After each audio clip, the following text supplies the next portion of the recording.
الحمد لله رب العالمين والعاقبة للمتقين والصلاة والسلام على من كان نبيا وآدم بين الماء والطين وعلى آله وأصحابه أجمعين أما بعد فأعوذ بالله من الشيطان الرجيم بسم الله الرحمن الرحيم والذين آمنوا أشداء على الكفار رحماء بينهم تراهم وقال تعالى في مقام آخر والذين آمنوا أشد حبا لله صدق الله العظيم وصدق رسوله النبي الأمين المبين الكريم ونحن على ذلك لمن الشاهدين والشاكرين والحمد لله رب العالمين. اللہ محمد صلی اللہ علیہ وسلم نحن عباد محمد صلی اللہ علیہ وسلم افضل ہے کل جہاں میں گھرانہ حسین کا نبیوں کا تاجدار ہے نانا حسین کا ایک پل کی تھی بس حکومت یزید کی صدیاں حسین کی ہے زمانہ حسین کا ایک کربلا نہیں ہے فسانہ حسین کا ہر ایک زندہ دل ہے ٹھکانہ حسین کا وہ شاہ ہیں بادشاہ ہیں سلطان بھی ہیں ہوتا نہیں ہے ختم زمانہ حسین کا. عزیزان محترم آئیے تلاوت کردہ آیت کریمہ کی روشنی میں کچھ باتیں عرض کرنے سے پہلے ہم آپ مل کر گنبد خضرا میں آرام فرمانے والے آقا ہم غریبوں کے داتا یتیموں کے والی بے سہاروں کے سہارا احمد مختار روحی فدا جناب محمد رسول اللہ صلی اللہ تعالی علیہ وسلم کی بارگاہ ناز میں عقیدت اور محبت کے ساتھ جھوم کر آواز بلند درود پاک کا تحفہ پیش کریں. پڑھے اللہم صلی علی سیدنا و مولانا محمد وبارک وسلم صلو علیہ صلاۃ و سلام علیک یا حبیبی یا رسول اللہ صلی اللہ تعالی علیہ وسلم. اللہ رب العزت کا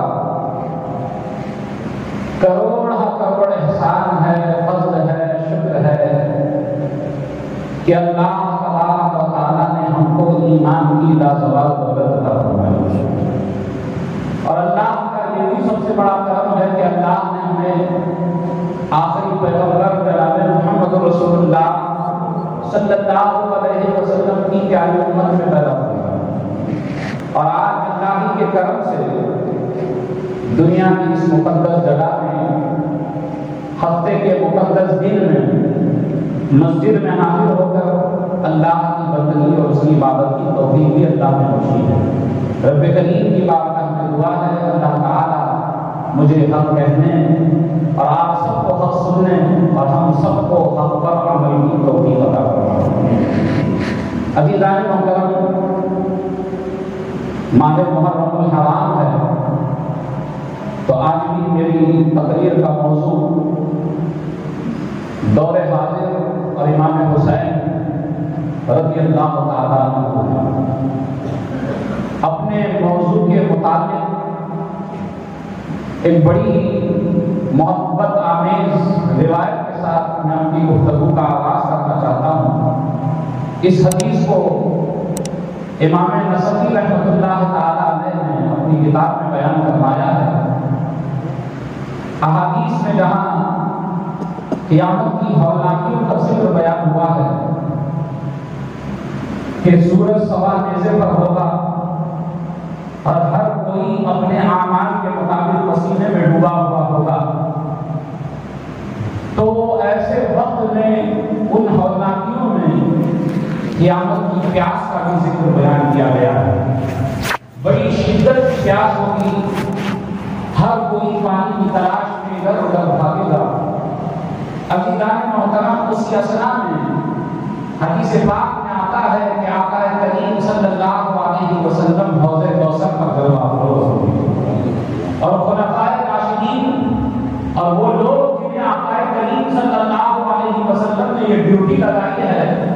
کہ وہ حوض کوثر پر پیاسی امت کو پیالی پلائے، وہ اپنی ڈیوٹی نبھا رہے ہوں گے۔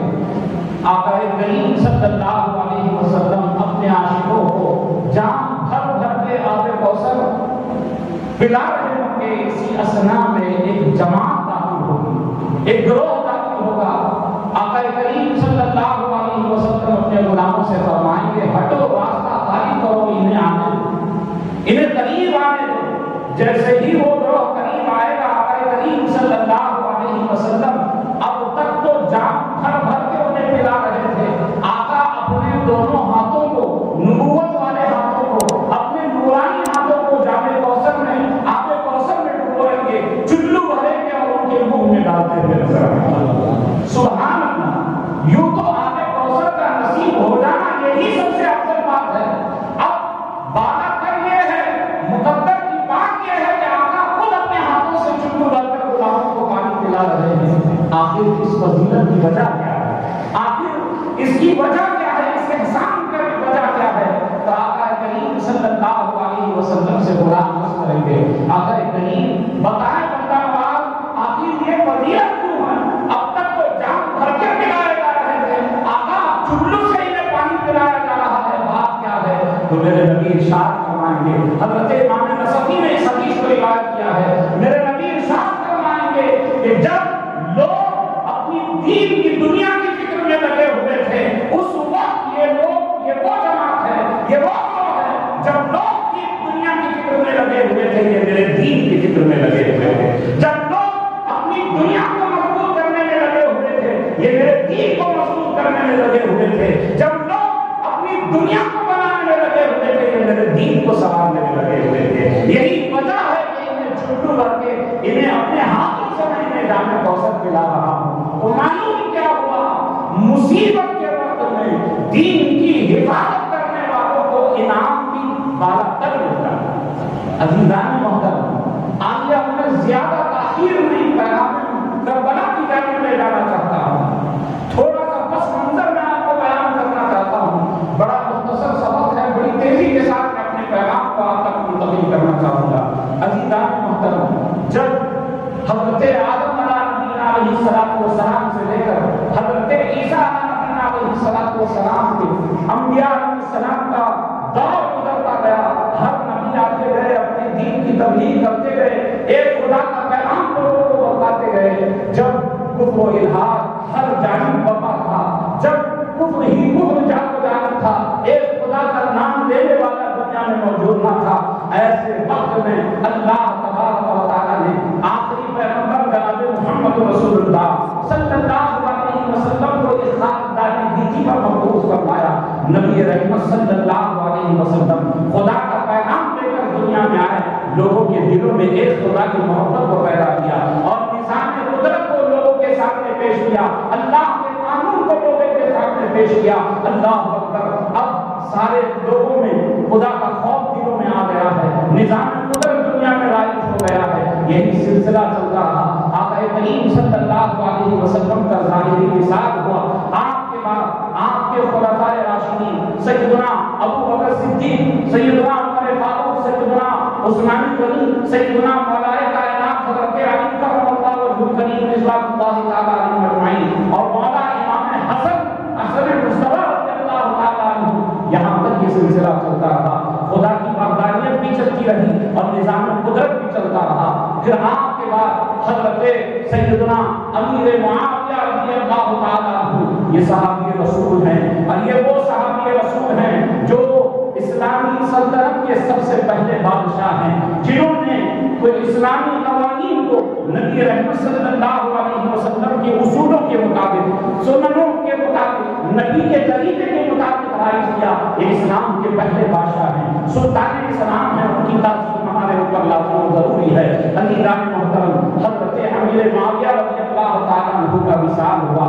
آپ کے بعد آپ کا بیٹا یزید جب تخت خلافت پر بیٹھا، اب وہ دور جہاں ایک خدا کی عبادت ہو رہی تھی، جہاں نظام قدرت کو رائج کیا گیا تھا، اب اس میں شخصی دائرے داخل ہونے لگے، شخصی فیصلے داخل ہونے لگے۔ اب یزید جو تخت خلافت پر باغبان ہونے والا ہے، اب وہ اپنے شخصی فیصلے کرنے لگا، اب وہ اپنے ذاتی فیصلے کرنے لگا، نظام قدرت کو بدلنا چاہ رہا تھا. لیکن اس دور میں امام علی مقام امام حسین رضی اللہ تعالیٰ عنہ کھڑے ہوئے اور انہوں نے چاہا کہ جو خدا کا خوف، جو خدا سے رشتہ اللہ کے نبی صلی اللہ علیہ وسلم نے ہمارا مضبوط کیا تھا، وہ رشتہ کمزور نہ ہو، اور جو نظام قدرت اللہ کے نبی صلی اللہ علیہ وسلم نے ہمیں عطا کیا تھا، وہ نظام قدرت میں کوئی تبدیلی نہ آئے. میرے امام کھڑے ہوئے اور یزید کے خلاف آپ نے آواز بلند فرمائی، حق کی آواز کو بلند کیا اور باقی کے آگے آسمان ستر ہو کر کھڑے ہو گئے.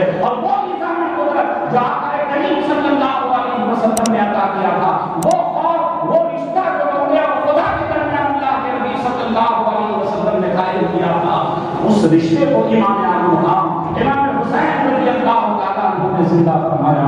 عزیزان محترم، میں زیادہ تفصیل میں جانا نہیں چاہتا، بس میں آپ کے گوشت گزار کے پیغام کر دینا چاہتا ہوں. میدان کربلا کے امام علی مقام امام حسین رضی اللہ تعالیٰ عنہ کے دو اہم پیغام ہیں. ایک، بندے کا رشتہ اس کے رب کے ساتھ مضبوط ہو، اس میں کسی طرح کی کمی نہ ہو. دوسرا، جو نظام قدرت، جو نظام قانون اللہ کے نبی صلی اللہ علیہ وسلم نے عطا کیا تھا، اس میں کسی طرح کی تبدیلی نہ آئے. یہی پیغام میدان کربلا کا ہے، یہی چیز ہے جو امام حسین میدان کربلا میں 72 نفوس قدسیہ کو لے کر حاضر ہوئے اور دین کی حفاظت فرمائی.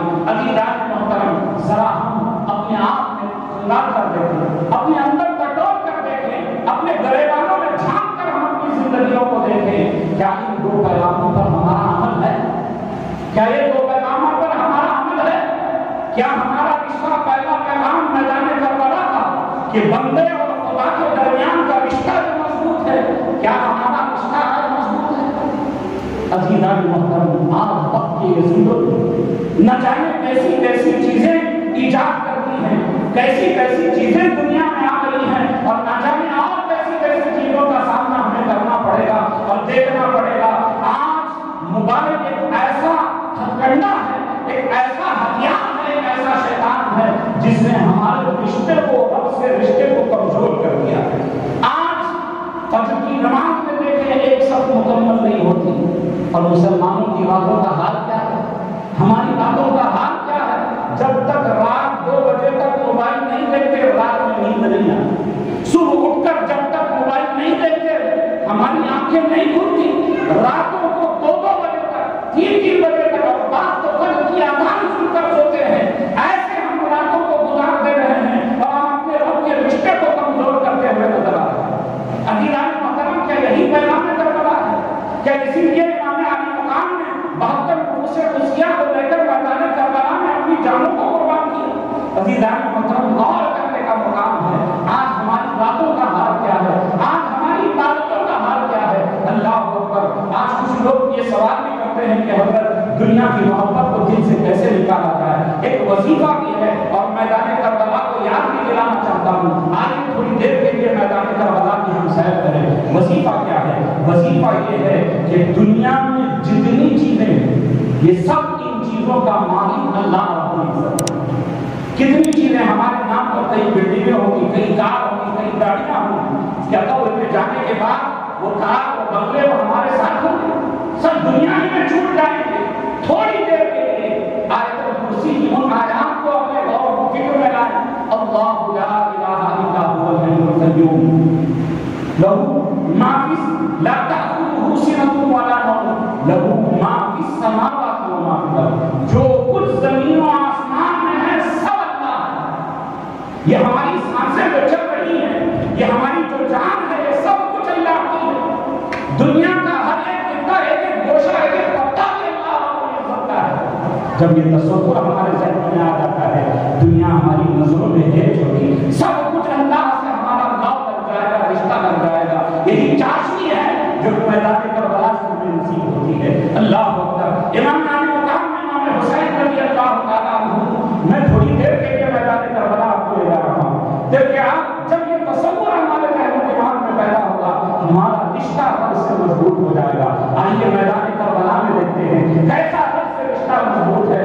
اللہ اکبر. 72 نفوس قدسیہ ہیں. یہاں 22,000 کا لشکر بے تلوار ہے، جن کے پاس ہتھیار بھی ہیں، جن کے پاس سب کچھ ہے، طاقت ہے، سربسر ہے، سب کچھ ہے، یہاں پیسہ و سامان ہے، نہ ان کے پاس کھانے کے لیے کوئی چیز ہے، نہ پینے کے لیے پانی دستیاب ہے۔ اللہ اکبر، اللہ اکبر۔ ایسے عالم میں بھی امام اعظم خان سب کے اس عظیم مقام پر قائم ہے۔ اللہ اکبر۔ اپنے بیٹوں کا لاشا آپ کی نظروں کے سامنے ہے، امام علی اصغر کا لاشا آپ میں ہے۔ میرے امام کہتے ہیں انا للہ و انا الیہ راجعون، سب کچھ اللہ کا ہے اور اسی کے جانب لوٹ جانا ہے۔ اپنے بھائی کے یادگار حضرت قاسم کا لاشا اپنے نظروں کے سامنے ہے۔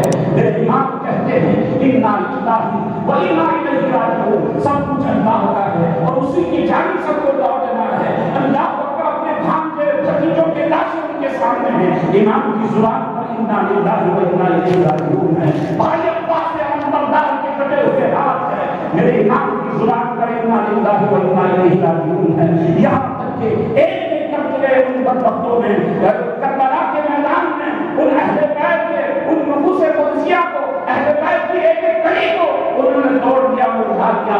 اللہ اکبر۔ اب میرے امام کی باری ہے۔ میرے امام جب آخری دفعہ اپنے سینے سے نکلتی ہے، بھائی اور آپ کی بہن زینب آپ کے قدموں میں بیٹھی ہے، آپ ان کے سر پر ہاتھ رکھتے ہیں۔ زینب کہتی ہیں بھائی اب تک مجھے امید تھی، آخری امید دلوں میں باقی تھی کہ کہیں یزیدی لشکر ہمارے دلوں پر حملہ کرے اور ہمارے سروں سے دوپٹہ اتارنے کی کوشش کرے۔ میرا امام میرا حسین باقی ہے جو ہمارے دوپٹوں کی حفاظت کرے گا، ہمارے تن من کی حفاظت کرے گا۔ مگر بھائی یہ وہ لوگ جنہوں نے علی اصغر کو نہیں چھوڑا، علی اکبر کو نہیں چھوڑا، میرے امام یہ تمہیں کہاں بخشنے والے ہیں؟ اب آپ کی ہماری آخری امید ہے جو جا رہے ہیں، ہمیں کس کے حوالے کر کے جا رہے ہیں؟ میرے امام نے کیا پیارا جواب دیا تھا، ہمیں چھنڈوانے کے لیے بس یہی جواب کافی ہے۔ میرے امام نے کہا تھا کہ میدان مکے کی اس سرزمین پر حضرت ابراہیم خلیل اللہ علیہ السلام نے بی بی ہاجرہ کو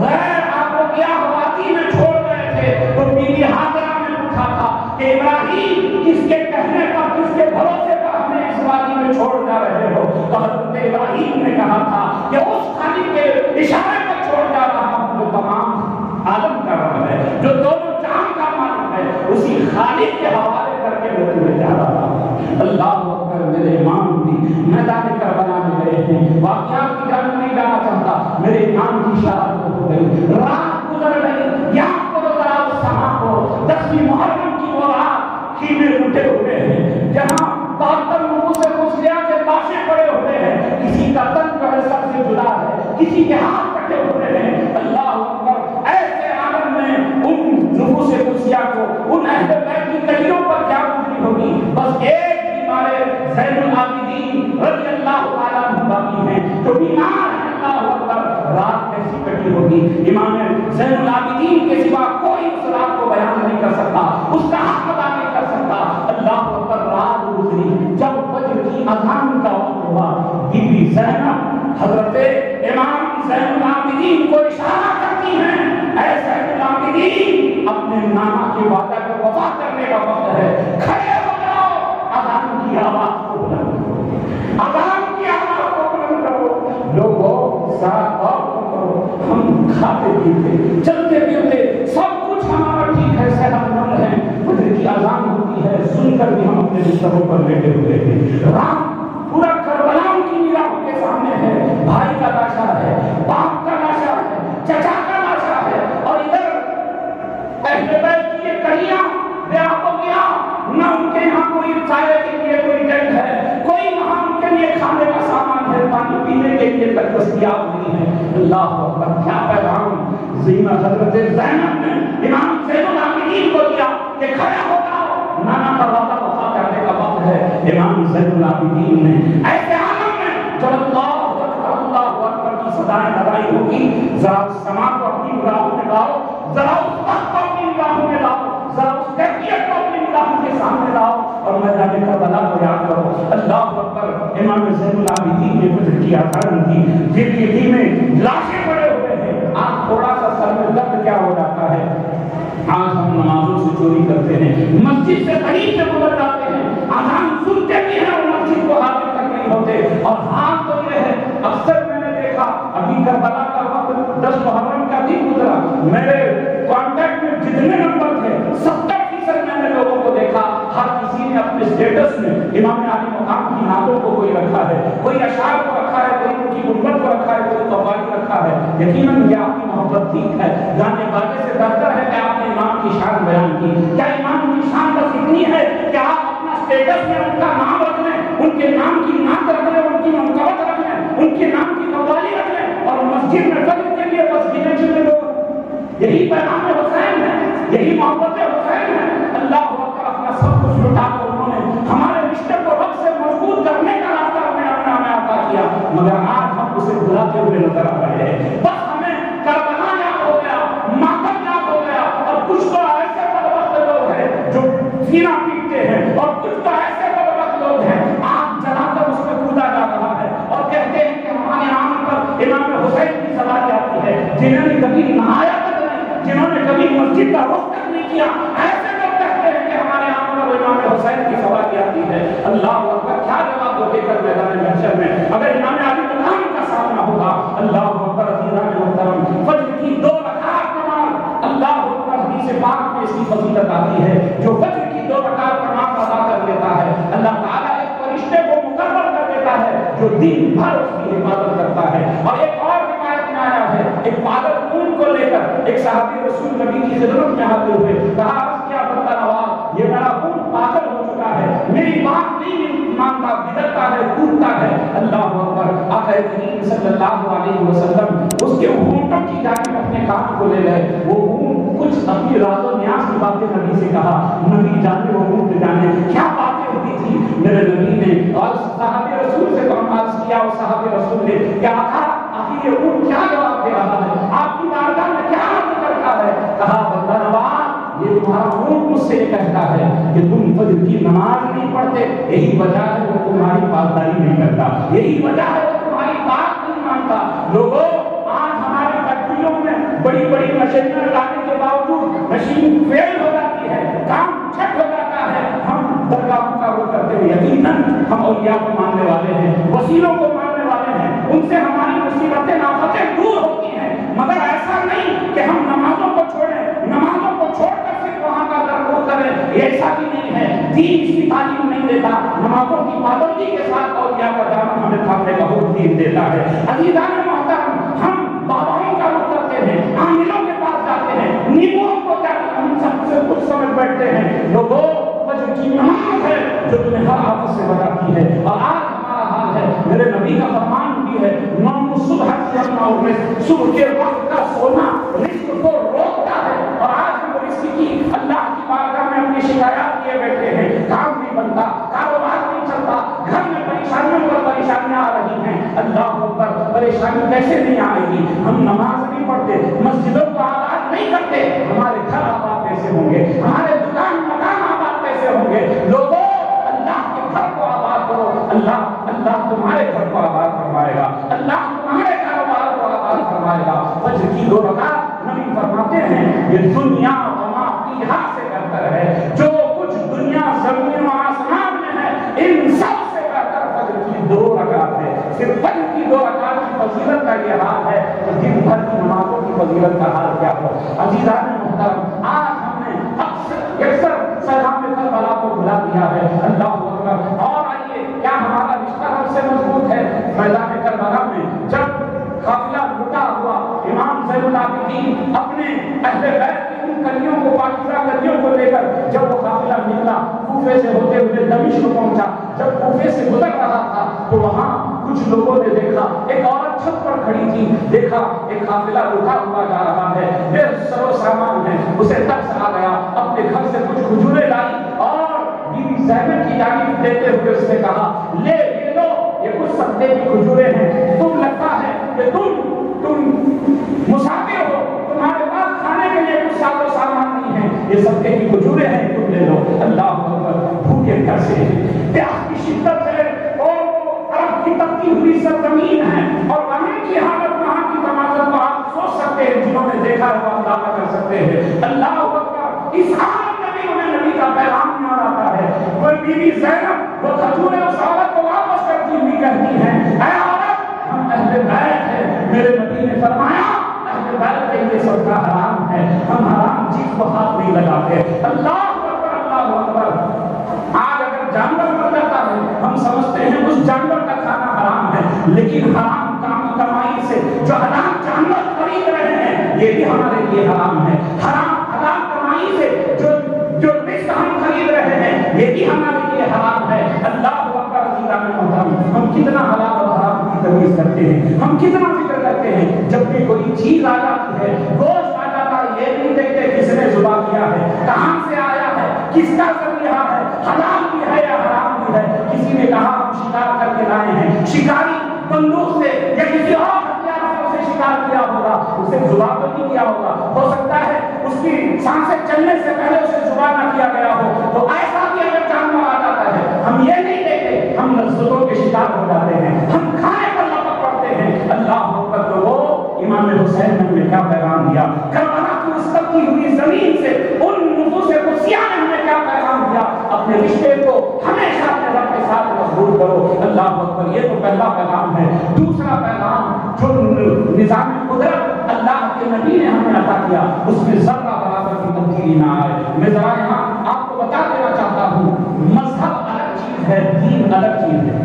جو ہم نماز پڑھتے ہیں, روزہ رکھتے ہیں, حج کرتے ہیں, یہ مذہب سے تعلق رکھتا ہے. دین جو الہی قانون ہم تک پہنچائے اس کا نام دین ہے. اسلام دین کا نام ہے, اسلام دین کا نام ہے. اسی دین کی تکمیل و اشاعت کے لیے امام علی مقام میدان کربلا میں آئے. عزیزان محترم, میدان کربلا کا دوسرا اہم پیغام, کیا ہم نے اس الہی دین کو آج تک نافذ رکھا ہے؟ آج ہمارے گھروں میں کیا یہ قانون نافذ ہے؟ آج ارتداد کا زمانہ ہے. آج ہمارے بچے بچیاں, نوجوان لڑکے لڑکیاں غیروں کے دین کو قبول کر رہے ہیں. جھوٹی محبت کے لیے, وہ محبت جو چند ٹکوں کے لیے ہے, جو چند دنوں کے لیے ہے, چند دنوں کے بعد اسے رستے پر کھڑا کر دیا جاتا ہے, اسے مار پیٹا جاتا ہے. اس محبت کے لیے آج ہمارے بچے دین اسلام کو ترک کر رہے ہیں. آخر اس کا ذمہ دار کون ہے؟ آخر اس کا ذمہ دار کون ہے؟ ہم والدین ہونے کے ناطے, سرپرست ہونے کے ناطے کتنی ہم نے اپنے بچوں کی فکر کی, کتنا ہم نے ان کا دیکھ بھال کرا, ان کی دیکھ رکھ رکھی. ہم نے دیکھا کہ ان کی دین کی کیفیت کیا ہے, کس سے ملتے ہیں, کس سے الٹے بیٹھتے ہیں. اللہ اکبر. آج ہم نے کوئی فکر نہیں کی. یہی وجہ ہے آج ہماری آنے والی نسلیں غیروں کے مذہب کو قبول کر رہی ہیں. محبت, جھوٹی محبت کے لیے, چند دنوں کی محبت کے لیے باقی ادیان کو قبول کر رہے ہیں. کتنے شرم کی بات ہے. عزیزان محترم, میدان کربلا بس ماتم کرنے کا نام نہیں ہے. میدان کربلا 10 محرم چونگے پکا کر, کھچڑا پکا کر کھانے پینے کا نام نہیں ہے. اس پیغام کو یاد کرنے کا نام ہے. ہر سال ماہ محرم میں ہم اہل بیت کی تاریخ, اہل بیت کے واقعات کو اس لیے بیان کرتے ہیں جو ہمارا دین مر چکا ہے, جو آج ہم سوئے ہوئے ہیں, خواب غفلت میں گرفتار ہیں. اس خواب غفلت سے ہمیں بیدار کرنے کے لیے ان واقعات کو بیان کیا جاتا ہے. ان پیغامات کو یاد کرو, بس نام کے نہیں کردار کے حسینی بنو. اپنے اندر حسین کردار کو بیدار کرو. اللہ ہم سب کو حسین کردار پیدا کرنے کی توفیق عطا فرمائے. عزیزان محترم, یہی میدان کربلا ہے. آپ واقعات اٹھا کر دیکھیں. قرآن پاک میں اللہ تعالیٰ نے کئی انبیاء کے شہید ہونے کا ذکر بھی بیان کیا ہے, انبیاء کے واقعات کو بھی بیان کیا ہے, لیکن کہیں ان کی تاریخ کا ذکر بہت کم قرآن پاک میں ہمیں ملتا ہے. انبیاء حضرت یحییٰ علیہ السلام کو قتل کیا گیا, شہید کیا گیا. کیا نبی نے ہمیں ماتم کا حکم دیا؟ نبی نے ان کے مشن کو زندہ کیا. یہی پیغام میدان کربلا کا ہے. یقیناً ان نفوس قدسیہ پر جو ظلم و زیادتیاں ہوئی اس کا احساس ہمیں ہے, اس کا غم ہمیں ہے, لیکن یہی پیغام نہیں ہے. پیغام اصل یہ ہے کہ اپنے رشتے کو اپنے رب سے مضبوط کرو. اپنے اندر, اپنے گھروں میں جو آج یزیدیت کسی طریقے سے داخل ہوتی جا رہی ہے اس یزیدیت کا خاتمہ کرو. اللہ اکبر. عزیزان محترم, میدان سن 60 ہجری میں جو کربلا واقع ہوا تھا اور کربلا واقع ہوں گے قیامت تک, جب تک ہم زندہ ہیں ہمیں دیکھنا ہوگا کربلا واقع ہوں گے. آج حالات کیا ہیں ملک کے, پوری دنیا کے ہماری نگاہوں کے سامنے. آج مسلمانوں کی کیفیت, مسلمان کس منزل میں کھڑے ہیں آج ہمیں سب کچھ معلوم ہے. آج میڈیا, سوشل میڈیا میں بڑے تیز ہیں, ہم سب کچھ جان گے, لیکن کیا ہمارے اندر وہ قوت ہے, وہ زبان ہے کہ امام حسین نے حق کی آواز کو بلند کیا, باقی کے آگے آپ سینہ سپر ہو گئے؟ اپنے اندر حسینیت کو پیدا کرو, اپنے کردار میں حسینیت کو پیدا کرو، اپنے گھروں میں حسینیت کو زندہ کرو. یہی آج پوری دنیا کا سب سے بڑا جواب ہوگا. یہی دنیا کا سب سے بڑا جواب ہوگا. ایک پل کی تھی بس حکومت یزید کی، ایک پل کی تھی بس حکومت یزید کی. صدیاں حسین کی ہے زمانہ حسین کا، صدیاں حسین کی ہے زمانہ حسین کا. اللہ تعالیٰ صحیح معنوں میں ہمیں پیغام کربلا کو سمجھنے اور اسے اپنی زندگیوں میں اپنانے کی توفیق عطا فرمائے. آمین و آخر دعوانا الحمدللہ رب العالمین. السلام